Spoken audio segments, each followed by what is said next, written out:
आज हम दूसरी क्लास में पढ़ेंगे एनसीईआरटी क्लास 11th का जो न्यूमेरिकल क्वेश्चन, जिसमें से 8 क्वेश्चन हो चुके थे। आज हम 9वां क्वेश्चन पढ़ने जा रहे हैं 2.9 वाला। बहुत अच्छा क्वेश्चन है, वेरी सिंपल है। इसको क्या, ये क्वेश्चन कैसे देखिए सभी बच्चे।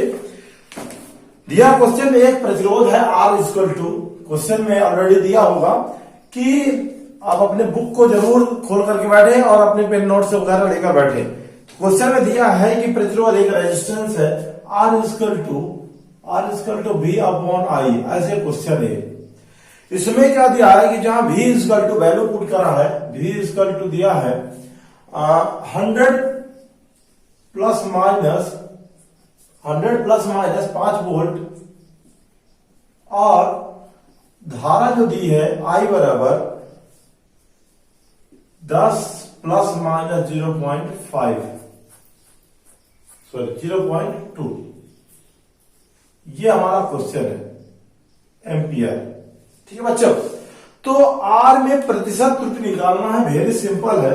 सबसे पहले हमें करना क्या है कि इसकी जो प्रतिशत त्रुटि है उसको कैसे फाइंड करेंगे, यहां से आप देखिए इस क्वेश्चन को कैसे सॉल्व करना है। ये क्वेश्चन दिया है, इसकी प्रतिशत त्रुटि को पहले तो हम निकालेंगे जो त्रुटियां होती हैं। जैसे मैंने निकाला था आपको कि सापेक्ष त्रुटि, तो इसकी त्रुटि देखिए डेल, कुछ नहीं करना, डेल R अपॉन R कर देना है। क्योंकि आपको मैं एक रूल्स बताया था, पता भी होगा कि अगर चाहे डिवाइड हो चाहे कुछ भी हो, उस प्रतिशत त्रुटि में इरर्स में जुड़ जाती है, ऐड हो जाता है। जैसे डेल V का V और plus minus del I upon I, ये होगा ना। अब हम क्या करते हैं, क्योंकि ये जो फॉर्मेट में दिया है ना बच्चा, तो ये फॉर्मेट ऐसे दिया है जैसे V इक्वल टू, इसको हम कैसे, ये हमारा प्रतिशत है, ये डेल V का मान है। जैसे बात करें तो ये कैसे दिया हुआ है, V plus minus del V, ये दिया। तो आप समझिए कि V का मान कितना हो जाएगा, V का मान हो गया 100 और डेल V का मान हो गया 5। ठीक है, तो इसमें अगर हम पुट करें इसी प्रकार से, जैसे अब इसकी बात करें तो ये दिया हमारा V I और डेल I ऐसे। तो अगर हम इस I को यहाँ 10 और डेल I को हम 0.2 माने, तो इस फॉर्मूले में रखें यहाँ पास, इस फॉर्मूले के इसके अकॉर्डिंग केवल कुछ नहीं करना, डेल V बटे V कर लेना है, प्लस माइनस, ये बटे की जगह प्लस माइनस आ जाएगा, और यहाँ I की जगह डेल I अपॉन I। तो क्या करेंगे, 5 अपॉन 100 यानी 5 बटे 100 प्लस माइनस। अब देखिए ये क्या हुआ, ये डेल V बटे V हो गया 5 बटे 100। इसी प्रकार 0 क्या करेंगे बच्चा, 0 हमारा 100 आ जाएगा। तो सबसे महत्वपूर्ण बात यह है बच्चों कि अगर कोई भी डिवाइडेशन होता कुछ भी है, हमारी पॉजिटिव संख्या है, तो इस प्रकार से अगर अधिकतम जो त्रुटि होती है वो होती है प्लस में ही होती है, यानी हमें प्लस में ही रखना है, जोड़ना है इसको केवल, और माइनस में हम नहीं ले सकते, क्योंकि हम अगर माइनस में लेंगे तो हमारा जो आंसर होगा वो सही नहीं आएगा। तो ये रूल्स है जो त्रुटि वाला जो फॉर्मूला आप देखिएगा इरर्स में। तो अगर हम डिवाइडेशन दो किसी वैल्यू का, किसी मापित मान का जब हम इरर निकालते हैं तो हम क्या करते हैं, अधिकतम मान जोड़ ही होता है, ऐड ही होता है। तो ये देखिए, इसको हम सिंप्लीफाई करें, ये 5 अपॉन कितना हो जाएगा, 100, और प्लस इसको पॉइंट को हटाओगे तो 2 अपॉन कितना हो जाएगा, 100। पीछे से एक अंक के बाद दशमलव लगा, दशमलव हटाओगे तो 0 आ जाएगा यहाँ पास एक और। तो इसको अच्छा कैसे करेंगे हम, इक्वल टू, अब ये देखिए एलसीएम लेंगे तो एलसीएम में 100 आएगा ये, और 5 2 7 आ जाएगा। कितना आ गया, 5 2 7 आ गया। ये हमारा आ गया डेल R अपॉन R। अब इसका हमें क्या करना, प्रतिशत त्रुटि निकालना है। क्या करेंगे हम, प्रतिशत त्रुटि कैसे निकाल लेंगे, यानी परसेंट इरर का हम क्या कैसे करते हैं, डेल R अपॉन R कर देते हैं इंटू 100 बच्चा, ये होता सूत्र इसका। तो क्या करेंगे, डेल R अपॉन ये, तो ये 7 अपॉन 100 को यहां रखेंगे इंटू 100, तो ये 100 से 100 कट जाएगा और आ जाएगा हमारा 7%। वेरी सिंपल तरीके से इसको हमने कर दिया। केवल कुछ नहीं करना, अगर क्वेश्चन आता तो 5 बटे 100 और इसको ऐसे कर देना, वो आपका सोल्यूशन हो जाए। ये हमारा क्या है, ये हमारा सूत्र होता है। इस प्रकार से हमारे फॉर्मूले होते हैं डिवाइड के, हम इसकी जगह कुछ भी रख सकते हैं। ठीक है, चलिए ये समझ में आ गया होगा। ये 2.9 वाला क्वेश्चन है एनसीईआरटी का। अब देखेंगे 2.10 वाला, वेरी जबरदस्त क्वेश्चन है। क्वेश्चन में क्या लिखा वो देखेंगे, आपके स्क्रीन में भी क्वेश्चन होगा। अगला क्वेश्चन है तो 10वां क्वेश्चन हमारा है। ये बहुत अच्छा क्वेश्चन है। ये जैसे हमने इसमें फिजिक्स में पढ़ते हैं कि प्रतिरोधों का संयोजन और प्रतिरोधों का संयोजन में श्रेणी क्रम और समांतर क्रम। ये क्वेश्चन क्या दिया है कि R1 बराबर दिया है 100 प्लस माइनस 3 ओम और R2 बराबर दिया है 200 प्लस माइनस 4 ओम के दो प्रतिरोध हैं जो कि एक श्रेणी क्रम में जुड़ा है और एक क्या लिखा है समांतर क्रम में पार्श्व क्रम में जुड़ा हुआ है। ठीक है, इसमें सबसे पहले हमें संबंध निकालना है क्या कि R बराबर R1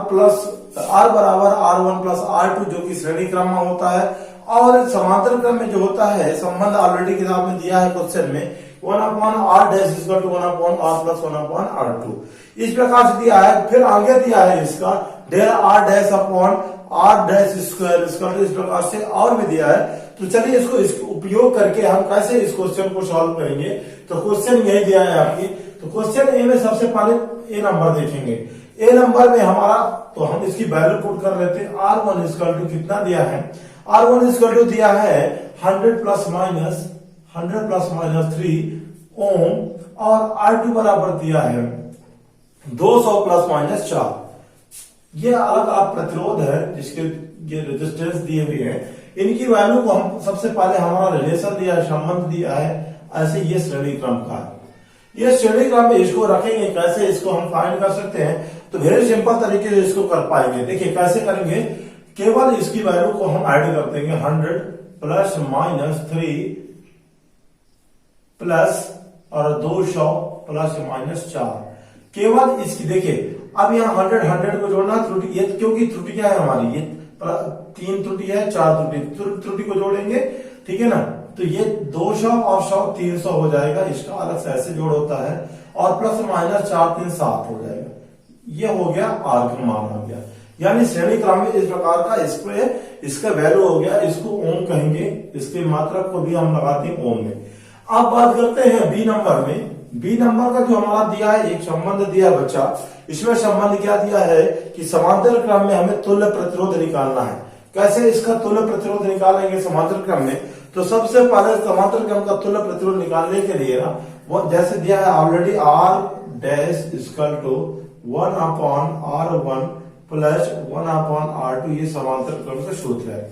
इसमें हम तुल्य फॉर्मूला निकालने के लिए क्या करेंगे, R डैश इसको क्या करेंगे ऊपर मल्टीप्लाई करेंगे एलसीएम, तो R1 R2 और R plus R1 plus R2 ये तुल्य प्रतिरोध का हमारा सूत्र आ गया बच्चा। ठीक है, ये समझ में आ गया। अब क्या करते हैं, हमें केवल प्रतिशत नहीं लेना है, इसको प्रतिशत त्रुटि यानी 3 दिया है जो 3 को नहीं लेना है और 4 को नहीं लेना, केवल R1 R2 की वैल्यू यानी ये R1 है ये R2 को ले लेना है और इसमें रख देना है R डैश के वैल्यू। तो ये आ जाएगा 100 इंटू 200।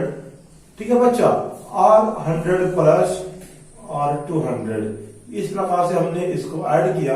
तो ये क्या होगा हमारा 2 1 2 3 4 0 रख दो और ये हो जाएगा 300। 300 में इसको काटोगे तो 200 आएगा। कितना आया 200/3, ये R डैश का मान आ गया। इसको और आगे अगर हम काटते हैं डिवाइड करते हैं तो ये हमारा जो आता है इसका आंसर सोल्यूशन 66.7 ओम आता बच्चों। ठीक है, ये आ गया, यानी R डैश का मान आ गया इस प्रकार से 66.7 ओम। अब हमें एक और संबंध दिया है। संबंध क्या दिया है कि डेल R डैश डेल्टा, अब इसकी प्रतिशत को निकालेंगे इस प्रकार से। एरर्स को कैसे फाइंड करेंगे तो आप अपने नोट्स में इसको लिखते जाइए निर्भर तरीके से। चलिए अब इसमें एक और संबंध दिया है उसमें क्वेश्चन में क्या दिया है कि del R dash upon R dash, इसको हम R डैश स्क्वायर और डेल R 1 अपॉन R1 का square plus del R 2 R2 का स्क्वायर। ऐसे ये एक संबंध दिया हुआ है। इस संबंध को हम कैसे निकालेंगे, क्योंकि डेल R को ऑलरेडी हमें वैल्यू मिल गया है, तो हम क्या करेंगे बच्चों, इसको डेल R को यहां पास तो सबसे पहले मल्टीप्लाई भी कर सकते हो, ठीक है, इसकी वैल्यू भी पुट कर सकते हो, कोई दिक्कत ना है, क्योंकि R1 R2 का जो मान दिया है वो अलग से हमारा इस प्रकार से गिवन है। तो सबसे पहले क्या करेंगे, ये जो दिया है डेल R1 दिया है, ये डेल R2 दिया है, इसको हम क्या करते हैं यहाँ पास पुट कर देते हैं। ये हमारा R1 की, क्योंकि R1 हमारा R1 बराबर क्या लिखा है 100 और R2 बराबर 200 लिखा है, तो 3 अपॉन क्या रख देंगे 100 का स्क्वायर प्लस 4 अपॉन 200 का स्क्वायर लिख दो, ये होगा, और del R dash upon R dash का स्क्वायर। अब हम R डैश को अगर यहां लाते हैं तो हमारा क्या हो जाता है, इसका जो फॉर सूत्र होगा, सॉरी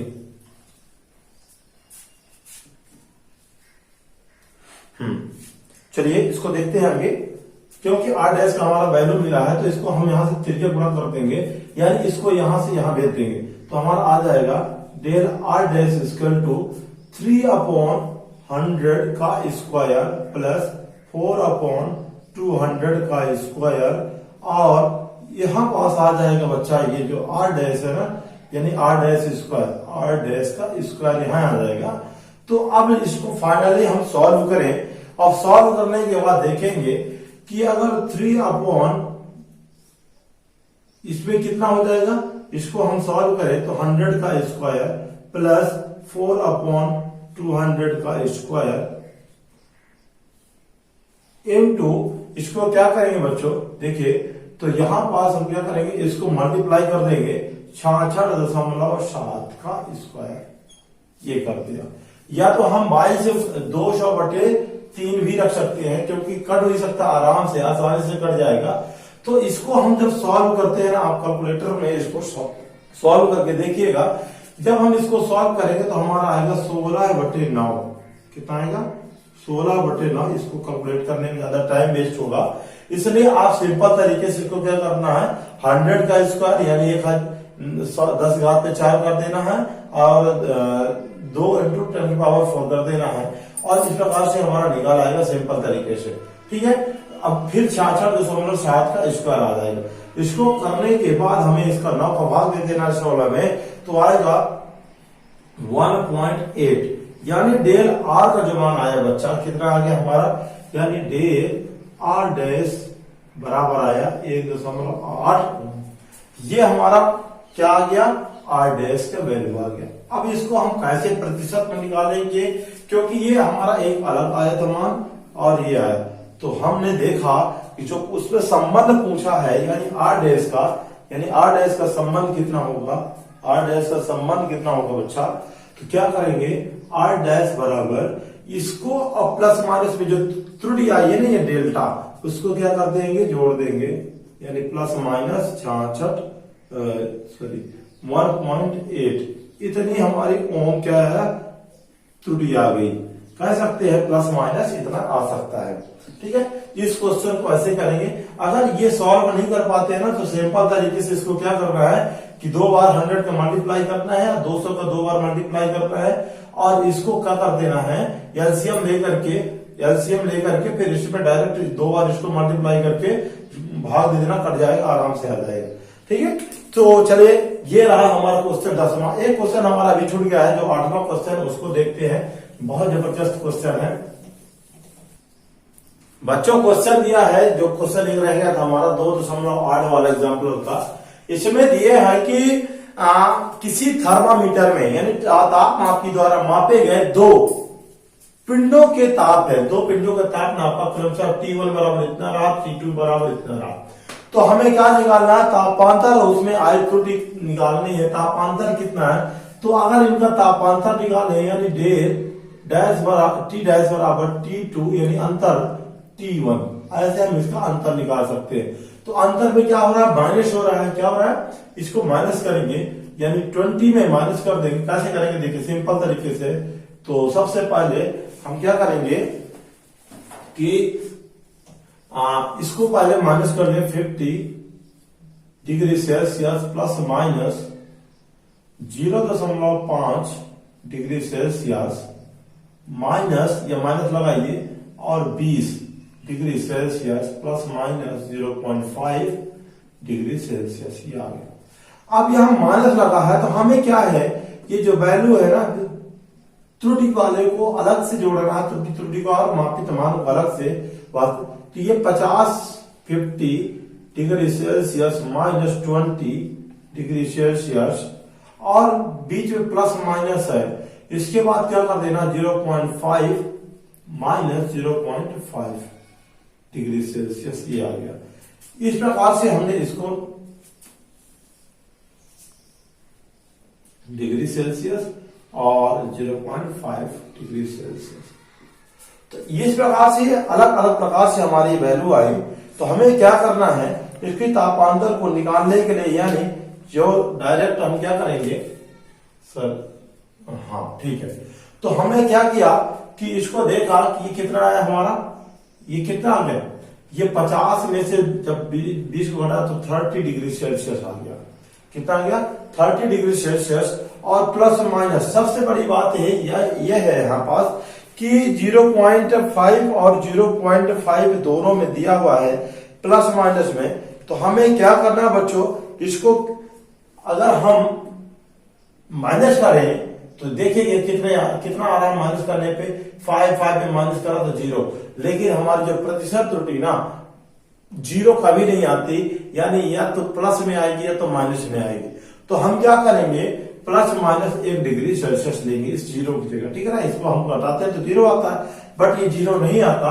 हमारी जो कुछ ना कुछ त्रुटि तो आएगी, या तो 0 से 1 आएगी या 0 से कम आएगी, यानी प्लस माइनस में आएगी, ठीक है ना। 0 कोई भी त्रुटि नहीं आएगी, इसलिए हमने क्या किया, इस पे 1 रख लिया, तो हमारा जो आंसर आया इतना आया, ठीक है। ये इस प्रकार से हमें इसको करना है, बस हो गया। अब अगला क्वेश्चन जो दिया है, इसमें अगला क्वेश्चन है 11वां वाला। 11वां वाला क्वेश्चन बहुत अच्छा है, देखिएगा सभी लोग। इसमें 11वें में क्या दिया है, 11वां क्वेश्चन दिया है एग्जाम्पल का 11वां क्वेश्चन। 11वां क्वेश्चन दिया बच्चों की कोई z बराबर a की पावर, z बराबर दिया है a की पावर, एक मिनट,